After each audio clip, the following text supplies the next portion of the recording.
Hello and welcome to the Citizens Hotline with me, Kavita Krishnan. This is the show where we tell you how to ensure that you get the services you are entitled to from the government.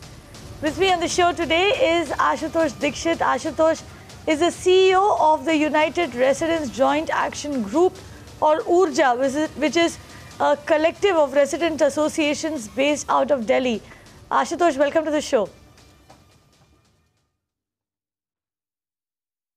Thank you. And in fact, we are leading with Delhi on the show today. The political drama in the national capital is overshadowing everything else. Even as we speak, no solutions yet to parents who are protesting arbitrary school fee hikes on Delhi streets. There are no solutions that the government has to the city's garbage crisis or to air pollution. The AP government, in fact, is yet to deliver on a number of its poll promises, including land pooling. Meanwhile, Arvind Kejriwal, the Chief Minister, struggles to get his house in order. The Aam Aadmi of Delhi lie forgotten. So what are the problems plaguing Delhi? Let's start with one of those. Anurag has written in and he says that the roads in front of my house are in a pathetic condition. Before the MCD elections, the person responsible for the repair work did not reply to our requests. I want to make sure that the elected representative works. How do I go about it? Ashutosh, what can he do?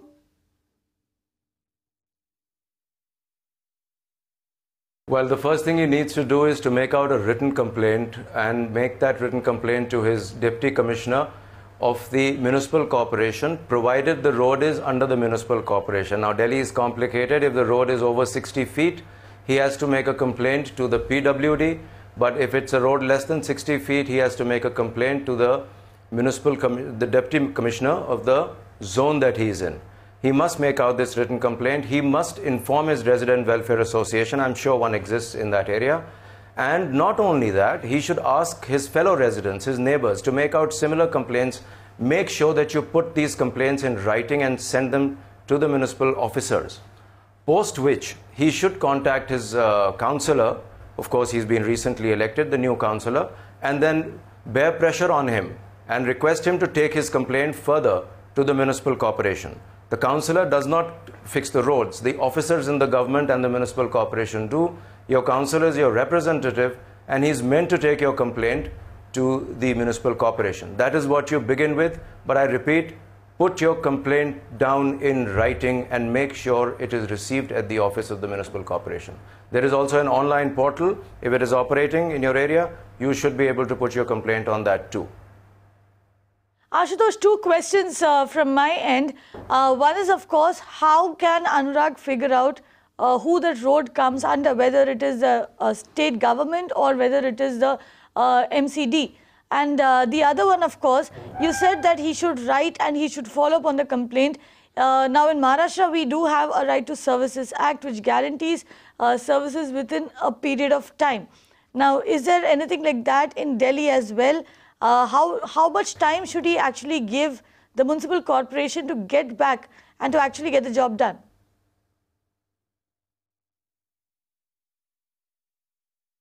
First of all, whether the road is a PWD road, or a state government road or a municipal road is something his RWA, his Resident Welfare Association, would know. His councillor would know that too. That is pretty much easily known in local areas. Insofar as the delivery of services and the time-bound manner is concerned, as of now, there is no such real enforceable or a regulation in place. He will have to follow up. I'm afraid the municipal authorities are not bound by any such time really. That is the nature of our faulty systems. But I would suggest that he give them a week to 10 days. If they do not respond at all, he should go across to the zonal office and try to pursue the matter there. He should, of course, in the meantime, immediately after making that complaint, give a copy to his RWA as well as the municipal councillor. Anurag, so that's what you need to do. First stop should be the RWA or the municipal councillor. Figure out who the road comes under and petition that authority. Send a letter to the authority, ensure that residents in your locality also write to the authority. Keep a copy of that letter, send it to your councillor, send it to your RWA, and like Anurag said, give them at least 1 week to respond and to actually action some change If not, go back to them and keep pursuing till your problem is solved. We also have Manish Goyal on the line from Delhi with an issue. Manish, what's your problem? How can we help you? Yeah, hi, Manish Goyal here. For past 3 months, we have been getting very low or no supply of water in the area. I myself complained to the area office, which is Nangli Water Service, and as well as the centralized headquarters as well. Took regular follow-up from area supervisor, manager, executive engineer. Having got no resolution on the complaints, I complained the whole matter to the Chief Executive Officer, Delhi Jal Board. Then getting neither resolution nor even revert, I complained the same to the Chief Minister of Delhi. And from the OSD CM, the complaint was forwarded again to the CEO Jal Board, Delhi Jal Board. But no resolution has been provided till now. Last week again, I gave them formal reminder to the CEO, forwarding the same to the CM. Right. But again, to no. Right, Manish, no. Which area in Delhi are you calling from? It's Piragadi, Ekta Enclave, Piragadi, nearby Piragadi Metro Station. Piragadi. So Yeah. Ashutosh, he's approached everyone possible, right from the junior most officer to the Chief Minister, to the Chief Executive of the Delhi Jal Board and the Chief Minister. What can he do now? Well, obviously he's in trouble. He has tried a lot. Have you tried to contact your local MLA? What does your MLA say? He's supposed to take this forward because the Jal Board is under the Delhi state government, and well, very often writing to the CM's office helps, but the CM is unfortunately not in a position regularly to take care of complaints on a regular basis. Your MLA is the person that I'm sure you're not the only person who's facing this trouble. I'm sure other residents are also facing the similar kind of trouble in your area. If water pressure is low, it should be affecting a lot of other residents. You should get together and go to your MLA, your member of the Legislative Assembly, the Vidhayak, and ask him to take the matter further to the Delhi Jal Board. That is what you need to do as the next step from what you've been doing, unless and until you've already done it. So if you have done it, then you will need to, all of you need to get together, and I'm afraid you may need to go to the Delhi Jal Board headquarters, which are close to Karol Bagh, and take your case there and try and seek a meeting with the CEO of Jal Board, the CEO of Jal Board. Right, so there you go. Get in touch with your MLA. Your MLA should be the person who helps you out. If not, go directly to Delhi Jal Board with all the residents in tow. Go as a group. That will ensure that there is enough pressure on the agency to act. Let's now get in some questions from Mumbai. Dr. Amish Patak has called in from Borivali with a question. Dr. Patak, go on. What's your question? Hi, Kavita. Hi, Ashutosh. So, just to tell you that... Hi. Am I audible? Yes, you are. Go on. All right. Just to tell you that I am into healthcare management. Okay. Now, this is not what I'm trying to point it out is not as an individual problem, but it's more about the community health. Now, I've been staying in Bombay for more than 10 years, and this has been my observation at changing governments also. Now we are talking about Swachh Bharat, and we are doing everything so good about it. Every individual and every educated person is trying to take care of it. Right. What I see is there is a system flaw where we see BMC itself is not doing and taking care of the right things. Now, what happens is in all the areas, including Borivali, or forget about Borivali, across Bombay, I've seen this. What they do is they take the sludge out of the drainage and then they leave it there for days, right, to dry it off. Now, there are so much of communicable diseases which spreads out of this. The fly sits on that. It's in a basically very posh market or nearby the stations. There are so many stalls, food stalls. Right. It's really, painful to see that in a metro city, such kind of a thing is happening. I mean, even a kid can say that, it has to be removed immediately from the site of collection. why it is left out there. I personally spoken to few of the people who were doing it then and there itself, but I don't see getting any answers. And I mean, honestly, I personally can't do anything about it. I would want you guys to take care of it. No, Dr. Pathak, have you tried to get in touch with anybody in the BMC, your local corporator, your local ward office?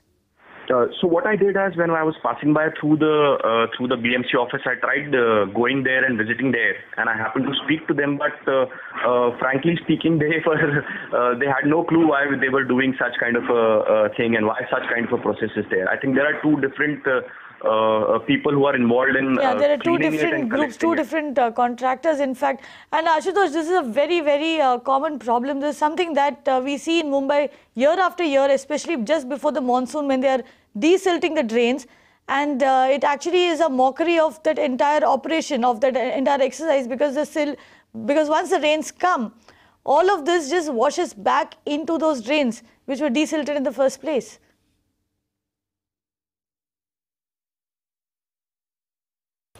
Yes, this is correct. This problem is not limited to Bombay. I'm sure it's quite common in Delhi too. As was mentioned, one of the problems, there are actually two major problems here. One, of course, is that the agency that desilts the drain is not very often, or the department within the agency, the department that carries away this sludge or this silt is different, and they don't coordinate often enough. So what happens is they pull out the sludge and leave it there. Very often it is picked up, very often it is not. The other reason is that waste management has to be tied up from end to end. It cannot be, unfortunately, it cannot be done only at the local level. So, frankly, the problem is that the agencies know that if they pick up this sludge, they have nowhere to deposit it. The landfill sites are very often full. So, this is a very big difficulty, and unless and until at the topmost levels in the government, at the central government level or the state government level, till this entire chain is linked up and tied up, this is not going to get fixed. Every now and then people will clear the drains, the sludge will be left on the sides. If the rains come or it dries up, falls back, cars drive past, they put it back into the drain, and you're back to square one fundamentally, because one, there is a lack of coordination. Two, there is no place available to take this sludge in large quantities and deposit it. So unless and until this waste management thing is done from source to the end, beginning to the end, and fully tied up, this will continue. This cannot be done at just the municipal level.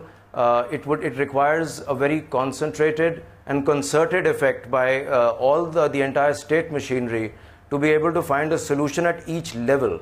So that solution is required not only in desilting, but in removing, finding a place to remove.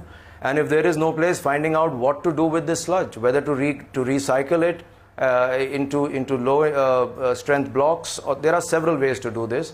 But like I said, it has to be tied up from end to end. Till that, unfortunately, no long-standing solution can be found for this. So Ashutosh, you are essentially telling us that there is nothing that can be done. We will have to spend another summer looking at this sludge and hoping that somebody picks it up before it washes back into the drains.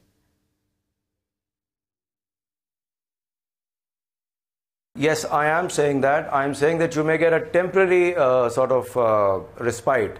If you put a lot of pressure, the authorities will carry away that sludge and dump it somewhere, or if they have a landfill. But that would be limited to an area where you mount enormous pressure on the government. But for the whole city to be fixed, a total solution from end to end has to be found.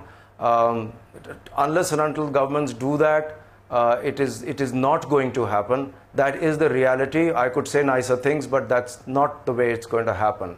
And year after year, you will continue to face these problems despite the assurances by government officers or your local representatives, because till a full end-to-end solution is figured out and the logistics taken care of, this is not going to happen. Ashutosh, I'm just holding on to that little bit of information you just told us, that if you put enough pressure, then probably your area will get cleaned. How do you put this enough pressure? Who is the person that you need to go and speak to and you need to follow up with to ensure that at least the street outside your home is clean?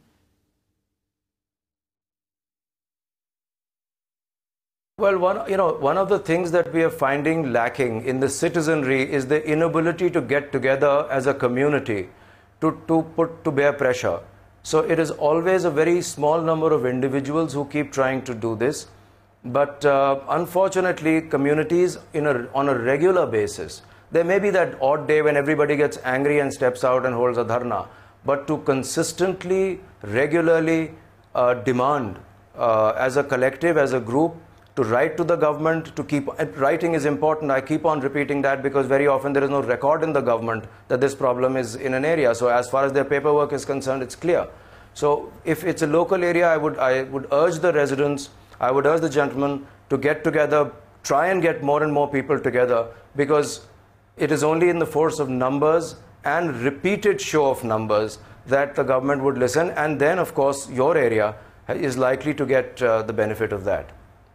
So that's what you need to do. You need to get enough people together. Of course, you need to approach the solid waste management department in this regard, the assistant engineer, and if the assistant engineer does not help you, then you need to escalate it. But to begin with, like Ashutosh just pointed out, you will have to write a letter to the assistant engineer asking that this silt, the silt that has been piled up on the roads, all of the trash that has been piled up on the roads is cleaned up well before the monsoons. We have Preeti Kumar on the phone line from Mumbai. Preeti, what is your question? Yeah, so my question to the BMC is why all the work done by the BMC is shoddy and unsupervised.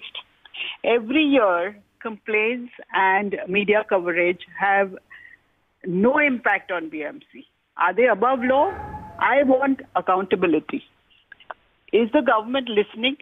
Now I'm saying that why can't we have an institution like the CAG for municipal corporations? Right, that's a Now, very, right. Yes. Right, Preeti. Is there any specific problem that you would want the BMC to be accountable for at this point in time? Yes, the paver blocks that they have put are totally uneven near the roads, in front of my roads, okay? So, Municipal Commissioner himself has gone on record saying that they are a failure. Okay. I have made written complaints. I have called the BMC office every day for the last whole week. And right now the specific problem is because the repairs are going on, the ambulance will not be able to come inside. I have to go to show my fractured ankles. And I'm saying not one ankle, both my ankles are fractured. I have to go to the clinic to get the x-rays done and the ambulance won't be able to come. All I'm asking is, when are they going to complete that road? No one knows when they will complete. Why is the contractor going unsupervised like this? I want compensation for these Preeti, medical where bills. are you calling from in Mumbai? I'm calling from Henry Road, which is opposite Electric House, Colaba. Henry Road, Colaba. Ashutosh, what can she do? She is, like she said, she's fractured both her ankles. The ambulance cannot come in. She needs to go for checkups. The road is dug up. What can she do? She's been writing and petitioning the BMC for the past 1 week.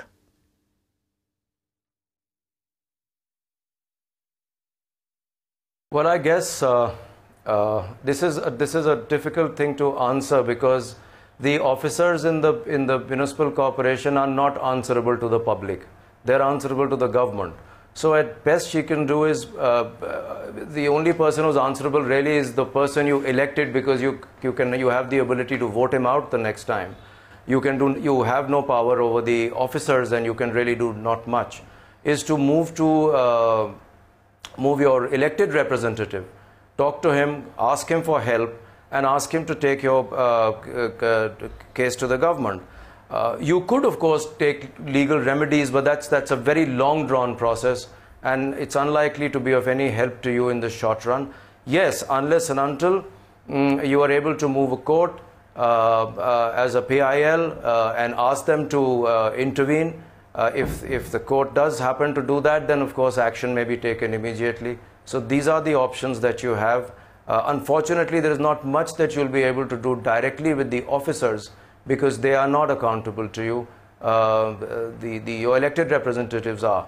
So that's the route you should take. Talk to your elected representative, and if it doesn't work, then yes, try moving the court. That's possible. If you can get a good lawyer to do that, you possibly may be heard. Right, Preeti, and in fact, Colaba has some very active resident welfare associations. You should definitely get in touch with them. And also, like Ashutosh just pointed out, take their help to get in touch with your elected representative, your local corporator, your local MLA. Get in touch with them and demand that they do some work, demand that they get this work done so that you can at least step out of your house and go to the hospital, or at least make enough way so that an ambulance can come all the way into your street, all the way to your building. That is something that you can do, because these are the people, like Ashutosh just pointed out, who are accountable to you. Nitin writes in from Chennai now. He says that his house is on the main road and all the residents of this lane face one common problem. That is that cars are often parked in front of their gates and it is impossible for them to get their cars inside or outside the house. He says that we put up several boards on our gates, but nothing works. What action can we take? Kindly advise. Unauthorized parking on the street, what can residents do? Well, this is a matter where they should take it to the traffic police. Clearly, they are the people who are responsible for any such illegal parking on roads. Because I'm not sure if this is permanently parked or people just happen to park there and move it away. You will have to request or move an application or go to the traffic police and ask them to challan these cars or tow them away. That is the first course of action that you should take. Right. And who do you approach in the traffic police? Is there a particular officer that you should be speaking to? Yes, there must be an ACP, an Assistant Commissioner of Traffic Police, or there's a designated officer of that traffic circle. Every town and every city has, there is a difference in the administrative mechanism. The zones are divided, or the sector or the district. So you need to find out which is the authority, the traffic police authority under which your area comes, and he's the person, he or she is the person you should go to and ask them to make sure that your traffic movement is clear. You have a right to enter your house, and therefore the car that you're driving is being obstructed. That is a phenomenon of bad traffic management. And of course, if the parking there is not allowed and it's illegal, you can ask them to challenge these vehicles and tow them away.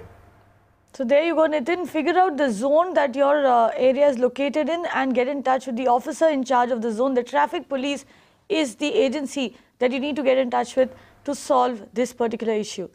Prashant has written in from Chandigarh. Now he says that he bought a flat 2 years ago in Chandigarh and the builder has offered possession now. But when they saw the flat, he says half of the work is yet to be done.